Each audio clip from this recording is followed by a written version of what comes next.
All right, well, welcome everybody. Welcome to week 1 of the Rhythm Reboot. If you have been with me for a hot minute, you know that people affectionately call me the Queen of Rhythm. I take on this mantle because it is something that I have studied for many years. I've been in many different situations: marriage, divorce, marriage again, child with special needs, kids that don't sleep, lots of kids. I have 5 children, adult kids, young kids, all the things. I have seen a lot. I have seen a lot. There's nothing you're going to say or go through this week or this month that is going to surprise me. So if you've got questions when we get to the Q&A portion, I highly recommend that you ask them. I also highly recommend that you take on right now this mantle of responsibility. So I love to hear stories. I love to hear challenges, but I will push back if I feel like you are making an excuse for yourself. I will do that because I've been in that spot. I've been in the spot where I'm like, oh, but if this person over here or this person over there didn't do that, this is not about any of those other people. This is about you. Rhythm is tied to you. You are the person that's leading your family, so rhythm is tied to you. You are the one who has to carry it. That's part of this mantle of motherhood. It's part of this mantle of being parents to these children that we brought into this space, that chose us. So sometimes we have to ask ourselves, oh, why did they choose us?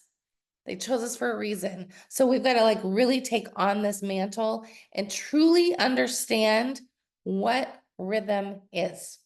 So with that, before we get started, we are going to start every single week, every week that we're together, with a little bit of centering. And what I want you to do is take this on, and I'm going to challenge you to do this every single day before you get started, before your feet hit the floor. I want you to do this little bit of centering. Just get in your body. That will change the whole outlook of your day. When we are shot out of a cannon and we're woken up in that way, we are not in our body. We are then just reacting to everything. So I want you to take a commitment starting today that you are going to start every morning in your body. So everybody, close your eyes for a moment. Just put your hand over your heart. We're going to keep this good and short. Just feel yourself breathing.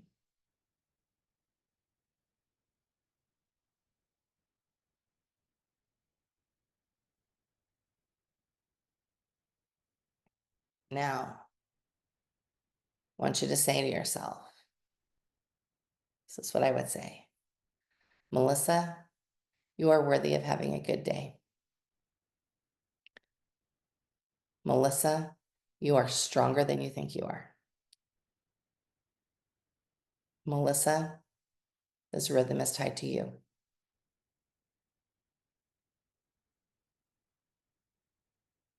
And then I remind myself, I can do this. I've got this.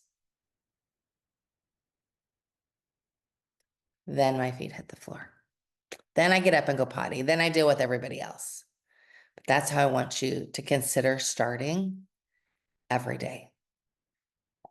Many of us pray and meditate. Many of us spend time in that space, but this is even before then.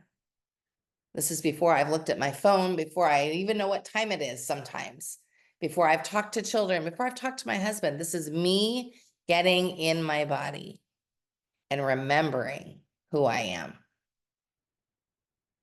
So I'm going to invite you to do that. I'm also going to invite you to let me know next Sunday when we get together again, how's it going for you? So today we're going to start by just really discussing what rhythm is, understanding it. I'm going to read a little bit of Steiner, and then we're going to talk about what you should be working on this first week. So hopefully you've printed out the workbook.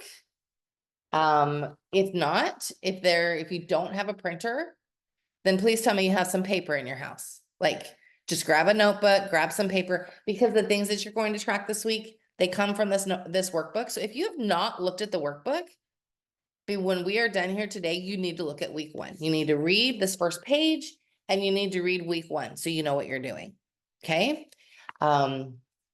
Then we can just get on started. So I think that one of the things when Jen and I were discussing what time to start these calls, we chose 5 p.m. Eastern, 2 p.m. Pacific, because I wanted you to have plenty of time to plan a little bit for the next week. So when we're done here today, before you go back and greet your family, you make a plan. Even like this week, your plan should just be to know where your tracking stuff is, so you know what you're tracking this week. But before you go back out and greet everybody, even if there are people pounding on the other side of the door, you say, Mom deserves a minute.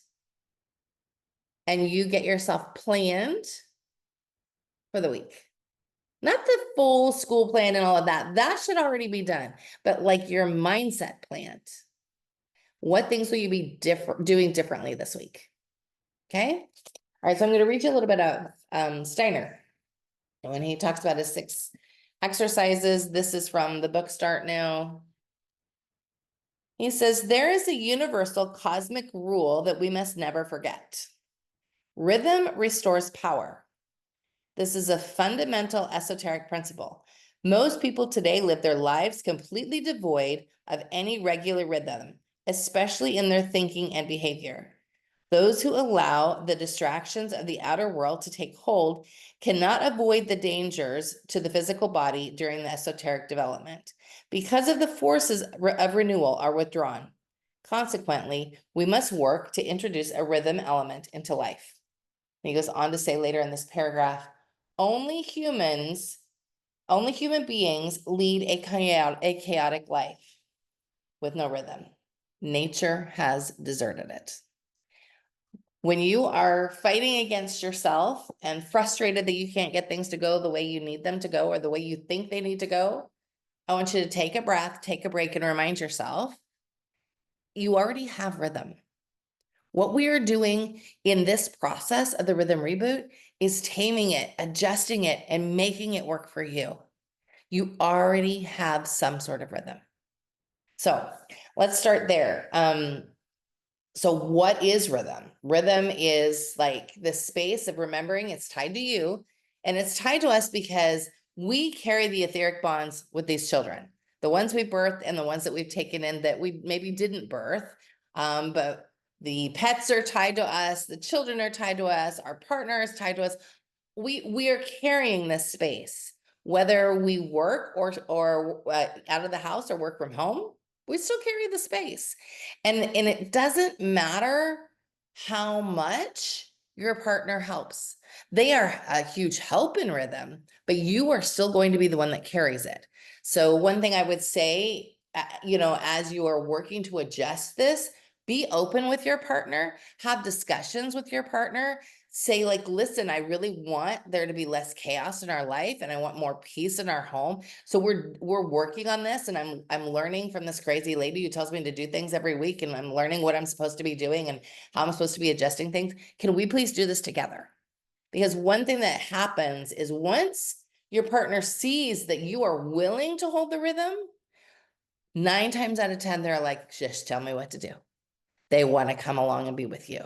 And I can find that to be incredibly important, even in marriages where you don't think your partner is there and willing. They don't like the crazy either. They don't like the way it feels, even though they may be pushing against it. And the other piece to sort of keep in mind with regards to rhythm, and this is one reason why I think it's really important that you keep notes as we're going through this month, is it's going to bring up some weirdness from your childhood.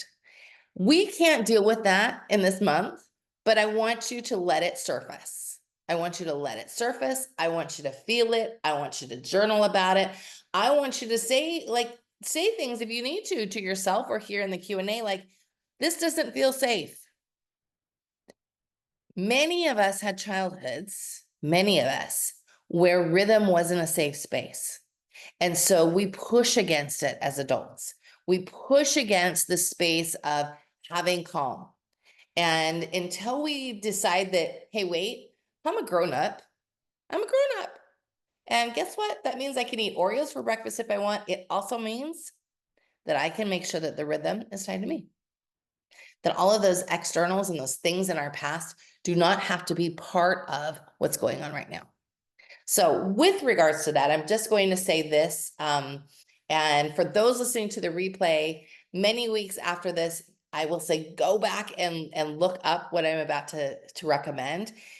This, a week from today, so right after this call next week at 7 p.m. Eastern time, we have our Ariel's Light free gathering. It's free to all, and we will be tackling generational trauma. So if things start to come up for you and you know you've got generational trauma to work on, drop us a message. Jen will get you the link. If you're listening to this on the replay, drop us an email. We'll get you the link. It's available over on our Ariel's Light site. But truly understand that some of the things that come up when we're parenting, when we're trying to work on feeling better in our parenting role, all of those things like that come from generations, they can be healed. And when we heal those things, we heal generations going forward. Our children are then healed because they don't have to go through the same things we went through. And it is a beautiful space to be. So I just want to let you know that if that's something that is coming up for you, we've got that next Sunday and you are welcome to join us. Excuse me. Again, I talked about rhythm has to be a space that you own it. There might be some times this month where you're really angry at me and it's okay. I can handle it. I'm a big girl. It will be times when you think that you're not fighting for your own limitation, and I might tell you that you are, or that you will see something in your reflection that you didn't expect to see. So just hold that and know that once you work past those things, that things get a lot better. We have to sort of own it in order to truly understand it. And we also have to like think about like one of the things that you're doing this week is you're working on this actual rhythm chart. So like I said, hopefully you guys have printed it out. If you are not using a printed form, I want you to get a piece of paper and I want you to make a grid. The grid that starts at 5 in the morning and ends at 10 at night. And I want you to track everything you do. The actual rhythm chart is the key to figuring out your rhythm. The figuring out your rhythm is not making a beautiful sign that's on your house in your house that nobody ever uses. The key to your rhythm is knowing what your actual rhythm is, because your actual rhythm is far different than mine. You know, I'm at a point in my life right now where I have 3 kids that have left home. I have 2 kids that are still at home. 1 kid that's here for a few weeks while he's getting a job and then leaving again. Like my rhythm looks way different than yours. My rhythm looks different than it did for me 10 years ago when I had 4 kids at home. So I want you to really take in that you have to craft your own rhythm. You have to craft the space for yourself. But the only way to do that is to really understand this actual. So many people skip this. They skip it. They come to office hours, ask me what's wrong, and I'll say, did you do this? And they'll tell me no. So if you want change and you want to figure your rhythm out, commit to this sheet. It's really easy. Just fold it up, stick it in your pocket, carry it with you, clip a pencil to it, carry it with you all day long. Make sure you know where it's at all the time. And come back to it and be honest. If you are filling this out and you are not being brutally honest about where your time is, the only person you're hurting is you. Because this is not about what I want to see. This is about data. You're collecting data this week. This data then tells us, how can we shape your rhythm? And then once we have that data and we can look at it, then we can say, all right, well, actually, I spend more time doing this and not enough time doing that. How do I adjust that? And the reason why we write it down is because the mind lies. Like the mind lies about 50% of the time. So if you write it down, there's no lie. And it's just data. You don't have to be emotionally attached to it. I don't want you to be like, oh man, I sat on Facebook for an hour. Don't be emotionally attached to it. Just write it down. I got in an argument with the neighbor. I talked to my mom for it. Like, don't get attached to that. Just write it down. Because once we write it down, then we have a space to go from here. So this week, it is just about this actual rhythm. This actual rhythm and maybe doing that little bit of centering in the mornings before you get going for your day. Excuse me. Let me make sure I didn't forget anything. After you're done, like I would say before the next call, there is a place in a workbook for you to do like reflections from this week. So that's where I would, even if you don't use the workbook, but use, your phone or whatever, reflect. How did it feel to track your actual rhythm? Did you learn anything that you didn't think you would learn? Were there some surprises? Were there some frustrations, some joys? There are oftentimes people track their actual rhythm and they're like, wow, I have like actually way more time than I think I do. So I just need to adjust how I'm using my time. So those are the pieces that you're working on this week. Also highly recommend that you either print this out or get a stack of Post-it notes and write it. It says rhythm restores power. Write it, stick it all over your house. Remind yourself that rhythm restores power. When you understand rhythm, you understand how your family works and everybody feels better. What my testimony to you is a family that has a good rhythm has less fighting. Now remember, I have 5 children and 3 of them are boys. There was a lot of fighting that was potential in our home. And the only way that there was like that things got out of hand is when I wasn't tending to rhythm. I tend to rhythm, everybody falls into line because they feel safe. Children who feel safe do not fight. Children who like know what's going to be happening and don't have a chaotic life don't fight.